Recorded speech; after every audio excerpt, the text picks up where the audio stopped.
November had come to the New Hampshire hills. The crops were in, and barn, buttery, and bin were overflowing with the harvest that rewarded the summer's hard work. The big kitchen was a jolly place just now, for in the great fireplace roared a cheerful fire.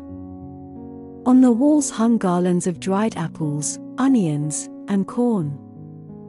Up aloft from the beams shone crook-necked squashes, juicy hams, and dried venison.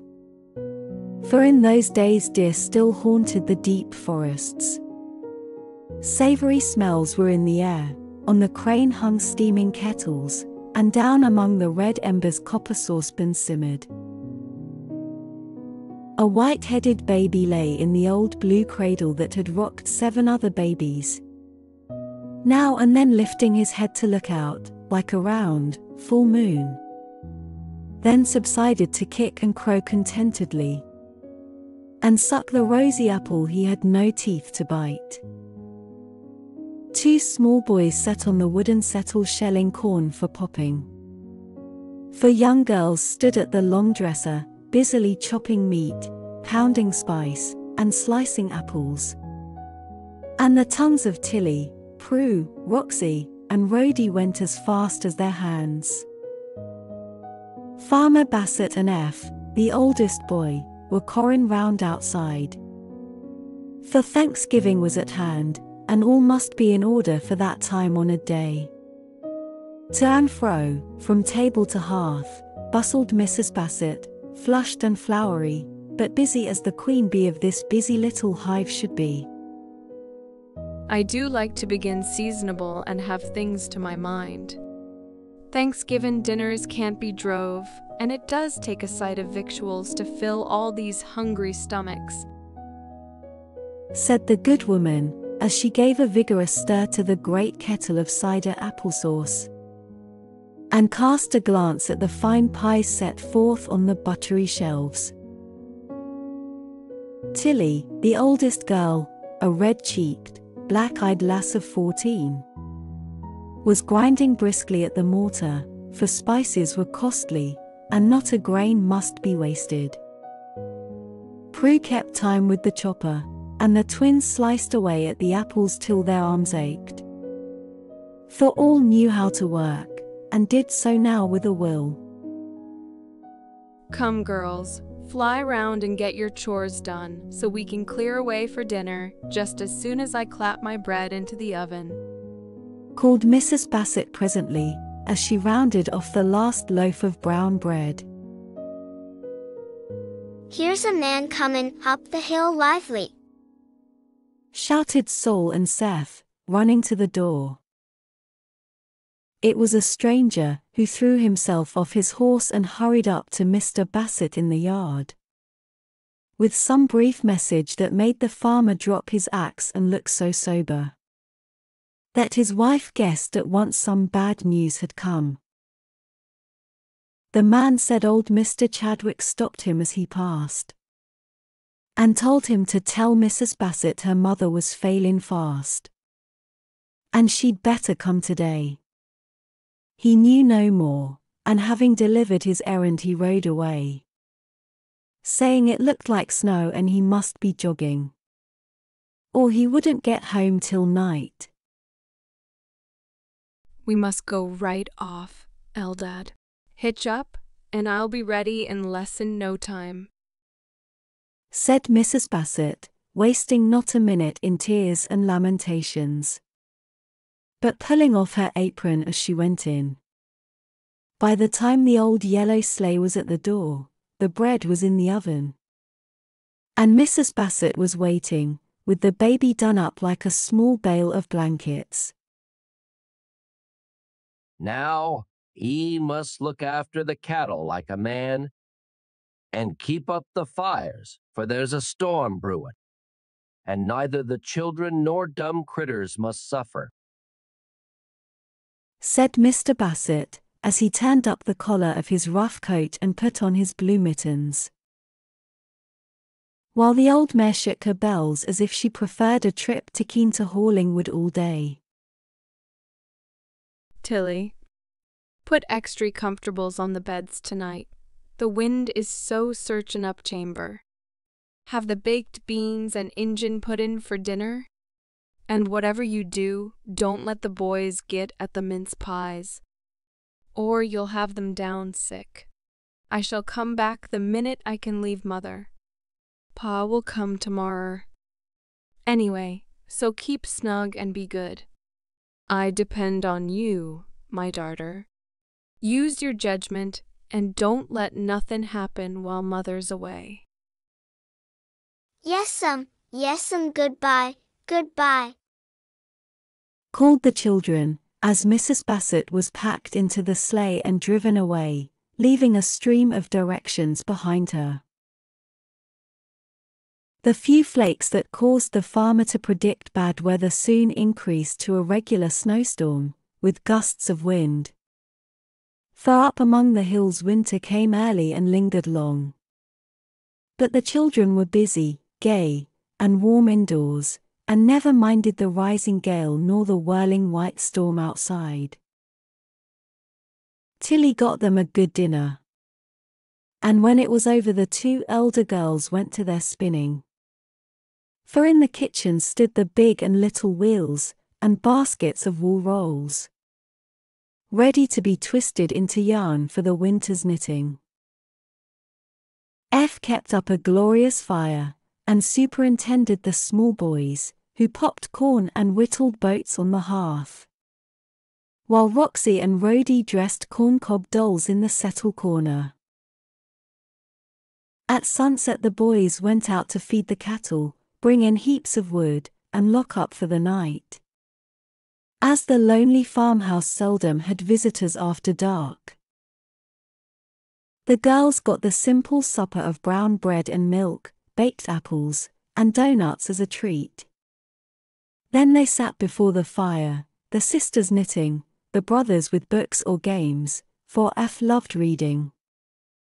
When the moon-faced clock behind the door struck 9, Tilly tucked up the children under the extra comfortables, and having kissed them all around, as mother did, crept into her own nest, never minding the little drifts of snow that sifted in upon her coverlet between the shingles of the roof, nor the storm that raged without.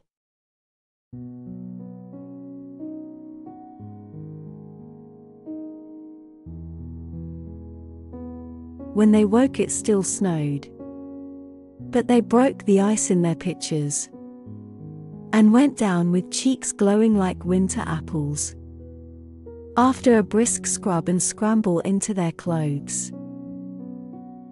F was off to the barn, and Tilly soon had a great kettle of mush ready, which, with milk warm from the cows, made a wholesome breakfast for the 7 children. Now about dinner, said Tilly, as the pewter spoons stopped clattering, and the earthen bowls stood empty. Ma said, have what we liked. But she didn't expect us to have a real Thanksgiving dinner, because she won't be here to cook it. And we don't know how, began Prue, doubtfully. I can roast a turkey and make a pudding as well as anybody, I guess. The pies are all ready, and if we can't boil vegetables, we don't deserve any dinner, cried Tilly. All you children have got to do is to keep out of the way, and let Prue and me work. F, I wish you'd put a fire in the best room, so the little ones can play there. We shall want the set-tin room for the table, commanded Tilly, bound to make her short reign a brilliant one. Now Tilly and Prue were in their glory, and as soon as the breakfast things were out of the way, they prepared for a grand cooking time. They rolled up their sleeves, put on their largest aprons, and got out all the spoons, dishes, pots, and pans they could find. Now, sister, we'll have dinner at 5. Pa will be here by that time if he is coming tonight. And be so surprised to find us all ready. For he won't have had any very nice victuals if Grandma is so sick,"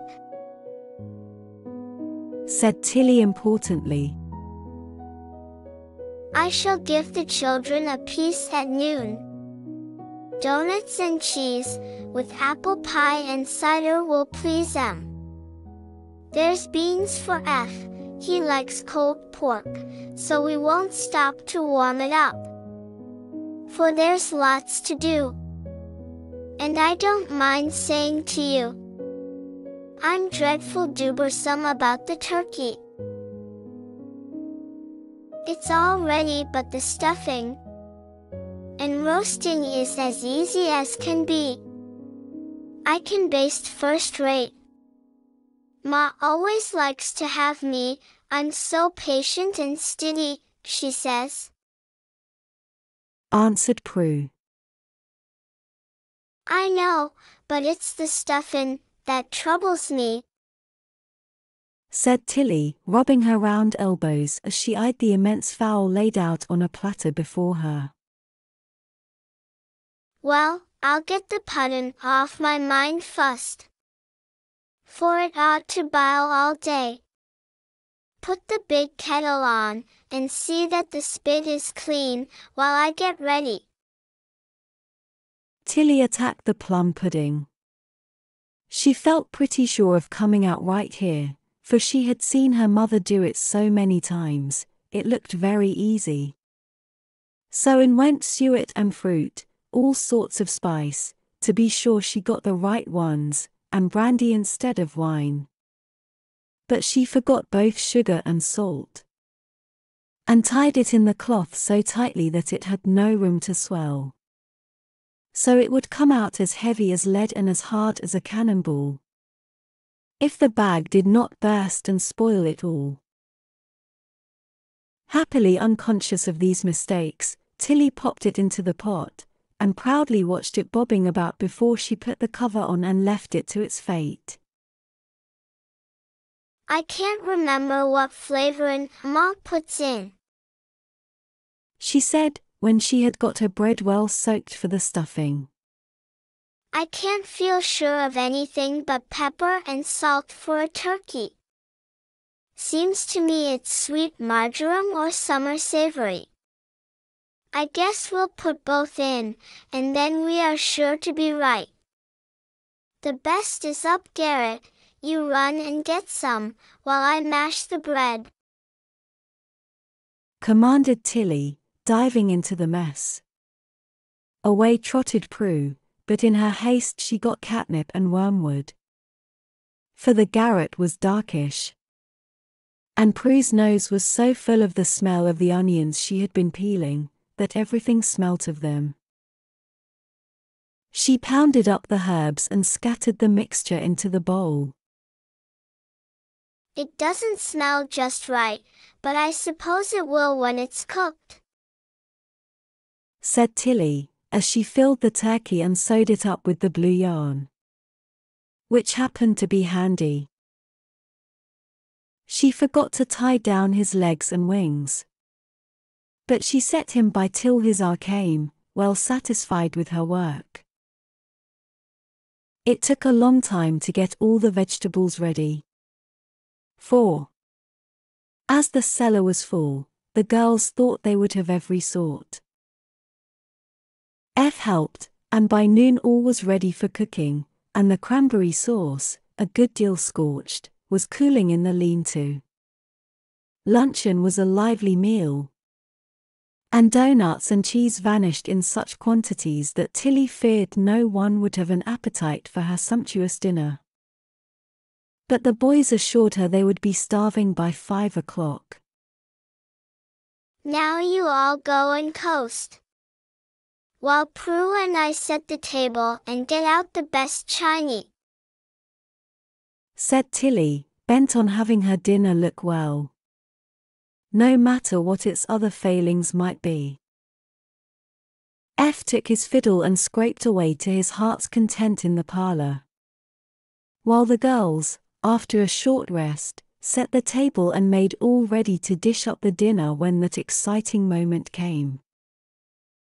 It was not at all the sort of table we see now, but would look very plain and countrified to us, with its green-handled knives and two-pronged steel forks, its red and white china, and pewter platters, scoured till they shone, with mugs and spoons to match, and a brown jug for the cider.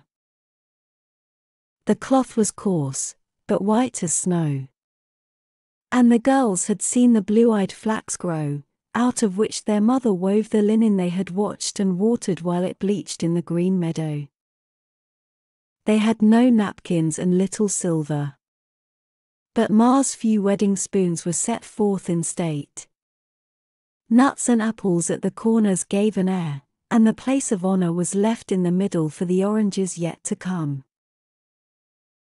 "Don't it look beautiful?" said Prue, when they paused to admire the general effect. "Pretty nice, I think. I wish Ma could see how well we can do it,"